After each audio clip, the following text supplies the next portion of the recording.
sometimes that happens. So I'm really happy to join you today for a continuation of our conversation that we started last Friday about journaling and storytelling. So today we're going to dive into the world of journaling, where you become the storyteller. But today, before we do anything else, let's do what we always love to do first, and let us say our storytelling prayer. You can join me. The words are right there on your screen. So we just place ourselves in God's presence as we pray together. Thank you, God, for the beauty of this day. Thank you for the chance to gather together with special friends and to meet new friends too. Thank you for the opportunity to share our stories and to learn from others. Help us to joyfully live as a part of the best story ever, the story of your love for us. Amen. Well, how are you feeling, friends? I'm feeling super, and I want to say a huge thank you to our friends at CatholicMom.com and over at Holy Cross Family Ministries. You know, while we're stuck inside, you don't need to worry, because you know, there's so much good stuff going on out there, so many fun things to do, and a lot of those can be found over at CatholicMom.com and at Holy Cross Family Ministries. So I want to thank my friends over there for their support. Definitely, as we lead up to Holy Week and Easter, you're going to want to be looking at the Sunday Gospel Activities page over at CatholicMom.com, where there's going to be all kinds of resources for you and your family. We are going to be doing Holy Week a little bit differently this year, but never you fear, because there are all kinds of great resources there for you and your family. So ask Mom to head over to Catholic Mom and to download all those resources for you. And thanks to our friends there. Well, you know, last week we started talking about journaling as a part of storytelling. And I thought I'd show you just a couple of my journals. If I opened up my closet back there, you'd find a big box filled with all kinds of journals, because I've been journaling for many, many years. And, you know, some people keep one journal, but I actually have a few. So I thought I'd show you the ones that I'm working on right now. This is one of the main journals that I write in every day. And if you look at it closely, you can see that it's actually a planner. It's a calendar. But as part of my planning for every day, I spend some time writing in my journal about things that I did the day before, what my goals are for this day, what my dreams are, what I'm feeling inside. And it's really interesting to be able to go back. And I've had this same kind of calendar for the last 4 or 5 years. And it's really special to go back and look at this day in previous years and see what I was writing about and feeling about. And this is one of the other journals that's really special to me this year. I just got this one, and this is actually my Mass journal, and I use it every Sunday to pray and to get ready for Mass, and then after Mass to kind of reflect back on what I heard and what it makes me want to decide to do for the week ahead. So those are just two of my journals. I like this one because it's very cool looking. It's got this cool leather cover. It can close, and it's got a place right inside here to stick my pen. So, you know, what does your journal look like? Do you have one? It doesn't have to be big and fancy like this. It can just be a notebook or some pieces of paper that you clip together. It can be whatever you want it to be, but maybe you want to get a special journal that you start during this time of being stuck inside, just to write a little bit more about what you're thinking and feeling during this time. You know, here on Let's Talk About Storytelling, we like to talk about stories. And one thing that I typically do on Wednesdays is to look back at some stories or books that relate to the topic that we're talking about. So this week, I thought it would be kind of cool to look at a few of the journals that have become books in previous years. And there are lots of different journals out there, but I'm going to start with one of my very favorites. And here's a picture of it. This is a picture of St. Patrick's journal. It's called his Confessio, or confession. And this is actually a version of the Confessio that's from about the 1200s. And so this is not his writing, but it's actually the writing of some monks who saw his story and recreated the story to share the book with other people. Now, St. Patrick wrote his Confessio, or his journal, in around the year, well, it came out in the 5th century. So during his lifetime, it's one of 2 pieces of writing that he wrote himself. The other pieces were some letters that he wrote. And those came, and by the merit of his journal, we know a large part of his story. And I thought I would read you just a little bit of a translation of the beginning part of the Confessio. He says, "My name is Patrick. I am a sinner, a simple country person, and the least of all believers. I am looked down upon by many. My father was Calpornius. He was a deacon. His father was Potitus, a priest who lived in a place that I can't pronounce. His home was near there, and that was where I was taken prisoner. I was about 16 at the time. At that time, I did not know the true God." And he goes on from there to tell us his life story in his Confessio. And it's through those words that he wrote himself that we know the history of St. Patrick's life. So his Confessio was not only one of the first journals, but actually the first kind of documented piece of writing that we have. So in this case, St. Patrick's Confessio, or journal, is a work of nonfiction. So a journal that became a book, published many times around the world in many different languages, but called nonfiction because it is actual history. So let's look at another kind of a journal. And this one is one that was very meaningful to me when I was a little girl, so maybe right around your age. The name of the book is The Diary of a Young Girl, and this was written by Anne Frank. Anne was a beautiful young girl, and I want to read you a little bit about her diary. The Diary of a Young Girl, it's also sometimes known as The Diary of Anne Frank. It's a book of writings from the Dutch language diary kept by Anne Frank while she was in hiding for 2 years with her family during the Nazi occupation of the Netherlands. The family was apprehended in 1944, and Anne Frank died of typhus in a concentration camp in 1945.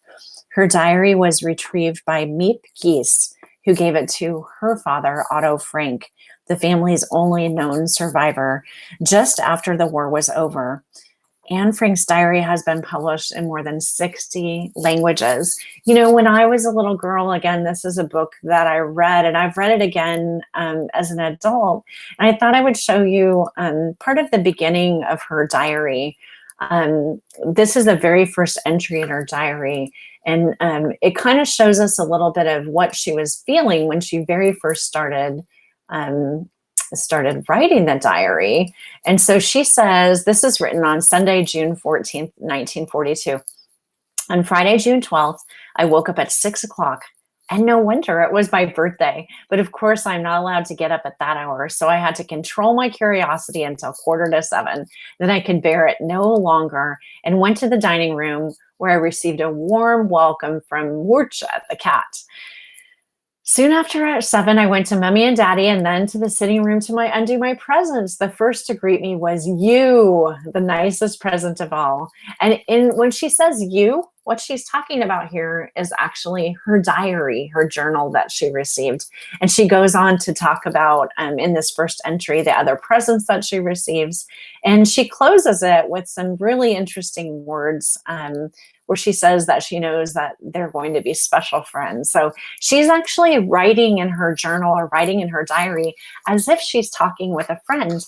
And, you know, it's a very special journal because it gives us an inside peek into the life of a family that lived during a very, very difficult time in history. And so we know from Anne's journal, or her diary, what her family was experiencing during their time of captivity during the Second World War. So again, that one's called The Diary of a Young Girl, or The Diary of Anne Frank. And let's look at the last one that I wanted to show you. So the first 2 examples that we looked at are examples of journals that became nonfiction books, but sometimes actually journals can come into play in fiction books too. And a good example of that is a series that's called The Diary of a Wimpy Kid. And wow, maybe you've read some of these books. They were written by the author Jeff Kinney and actually illustrated by him too. And I thought maybe we could take a look at the page of one of the very first pages of the first book, which is actually called Diary of a Wimpy Kid. And here again, you find the main character in the book. His name is Greg Heffley, and he's writing to his journal. He says, first of all, let me get something straight. This is a journal, not a diary. I know what it says on the cover, but when Mom went out to buy this thing, I specifically told her to get one that didn't say diary on it. Great. All I need is for some jerk to catch me carrying this book and get the wrong idea. So the interesting thing about Diary of a Wimpy Kid is that it's gone on to become a whole series of books and also some movies too. So you see Greg's story playing out all through his journals. And again, this is a really good example of journals where somebody is not only writing their words, but actually also doodling or drawing in their journal too. And while this story is fiction, so made up story, and might give you some ideas for things to write in your journal too. I'm wondering, have you read any of the Wimpy Kid books or seen the movies, and what did you think of them? I'd love to hear from you if you've seen them. I put this on my library list this week to start reading Diary of a Wimpy Kid, because I'll tell you what, I haven't read it yet. So those are 3 examples of journals that became books. But, there's no reason to wait to write a book to start writing in your journal. So I thought I would share with you some of the things that I write about in my journal. I mentioned to you that I do it every day. And so one of the first things that I do is to write down what I've done during the day. And usually I do it in the morning and I write about it what I did the day before. It's really a good idea to write things like that down because, when we're in the midst of going through something, we think, oh, I'll always remember this. I'll never forget it. But I can tell you, as you get a little bit older and your life gets filled with more and more things and more activities, it's not unusual to kind of forget what you did. So can you remember, today is April Fool's Day, April 1st. Can you remember what you did last year on April Fool's Day? Well, if you can't, if you had been somebody who kept a journal or kept a diary, you could go back and look exactly at what you did last year, what pranks you played on your family. So that's one thing. Along with writing about what we're doing, I think another great thing about journaling is writing about how we're feeling. And I think especially during a time like what we're going through right now, it's really wonderful to have a safe place to write down some of the emotions that we're feeling. So how are you feeling today? Are you happy? Are you joyful?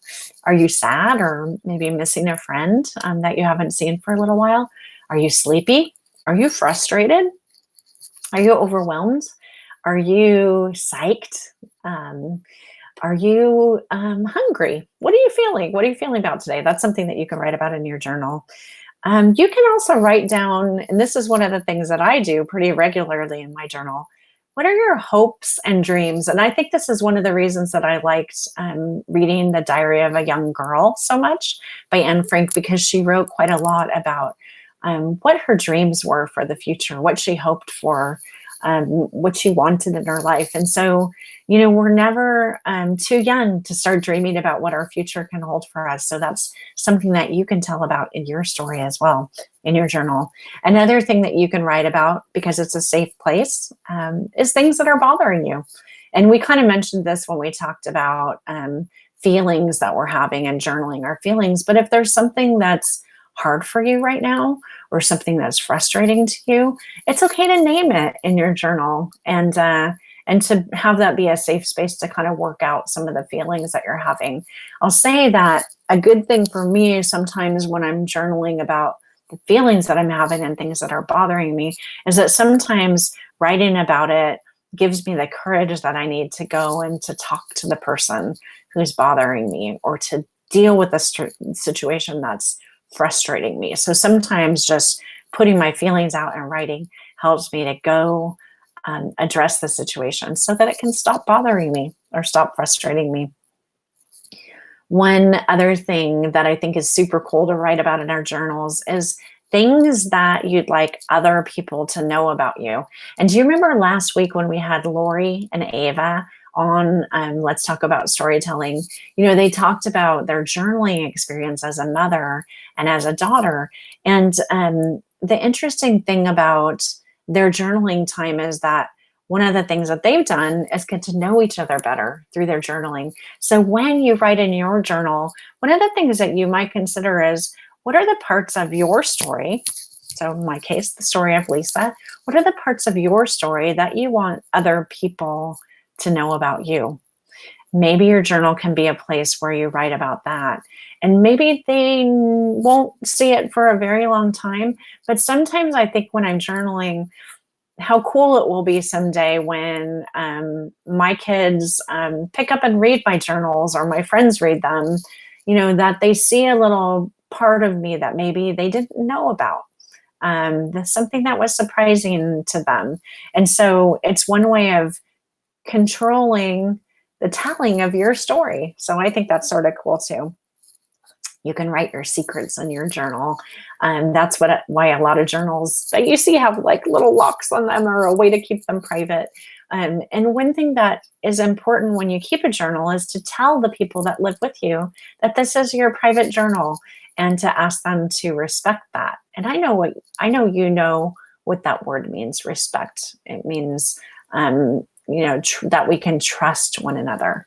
So when you say that your journal is your own private work and you ask your family to respect it, that means that you can feel confident that your secrets in your journal will be safe.